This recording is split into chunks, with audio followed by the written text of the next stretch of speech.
Hey guys, subscribe for daily content, and if you're shopping for gear, make sure you check out the description for the newest items at some of the very best online retailers. There's also links for some of the items that I personally recommend. Thanks!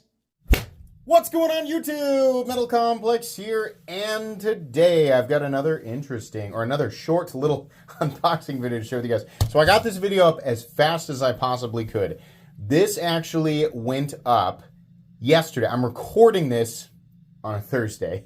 It actually drops today, but you guys are seeing it because it's scheduled for tomorrow. That's the soonest available I had in my schedule. So the drop, your time went up yesterday at 12 p.m. PST.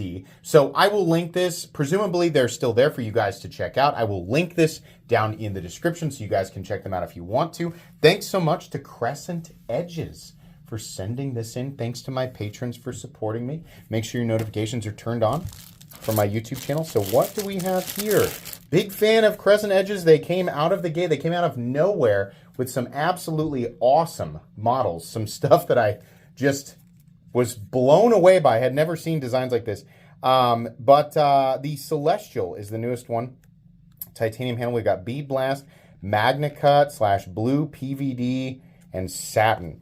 That sounds pretty interesting. He gave me an assortment to choose from as a sample, and this one stood out. So I'm really excited to check this out and see what it looks like in person. So right here you can see the card, Magna Cut 62 to 64, which is excellent. Damasteel, it sounds like will also be an option. What is that word? Heimskringla? Heimskringla? I don't know if I pronounced that correctly. Probably not. So colorway says Element. There's a bunch of other sort of ambiguous. I'm not really sure, but it's cool though. It's enticing. So go check all the different variations. This is number 2 of 60. So it sounds like this is going to be a limited run. Let's see. Oh boy. Oh, that is cool looking, isn't it? Yes, we have that signature pivot. Very, very cool. Look at the milling there. Very nice, very streamlined. We have the titanium frame lock. We've got some blue titanium back here. We have that nice milled clip there just on one side. Let's go ahead and get this blade out. Oh my, that is really cool, man. That is so cool. I am a sucker for blades that are non-typical colors. So this is the same, it's within the same line as like, Protex Sapphire PVD. This is a bit darker, which I actually think makes it look awesome.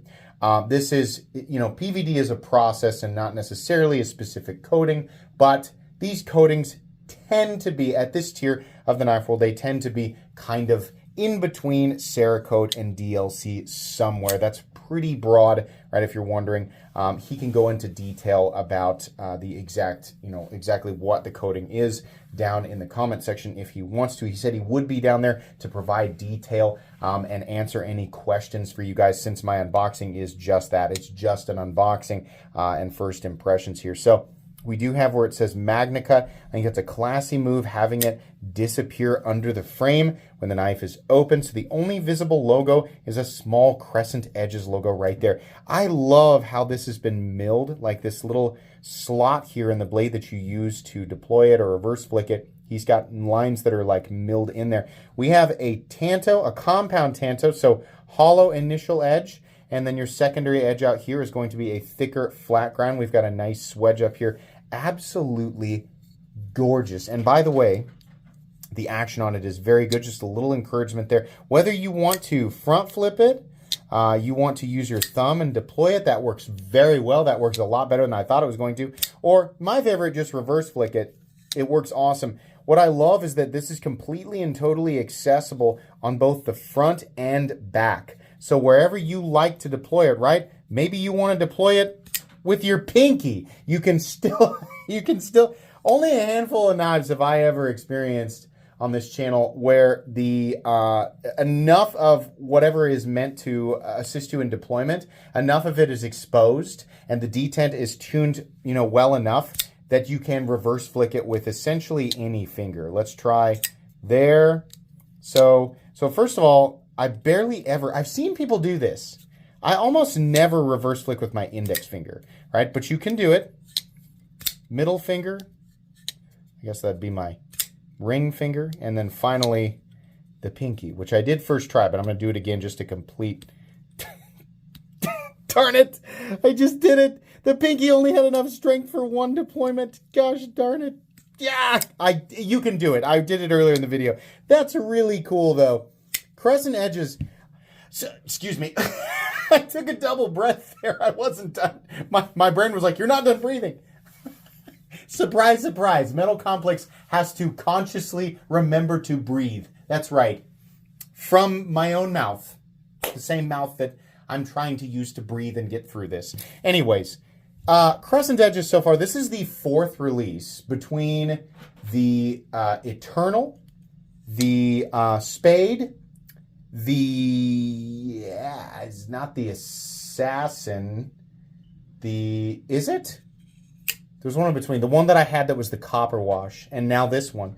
All of his knives have been pretty darn original and extremely striking in appearance. The other cool thing, though, especially with these most recent two, is that the designs are actually, more geared to, like, okay, the Spade, like a lot of people say it may be leather working. Like, obviously the Spade and the Eternal were meant to be, like, striking. Functional art, essentially. But, totally functional, just not quite as practical as, like, your typical, EDC knife. Which is fine. He did that intentionally. The Ambush is the one that I'm thinking of, the third one. The Ambush was definitely much more of a practical design, still had that striking Crescent Edges aesthetic, and this is more in line with the Ambush.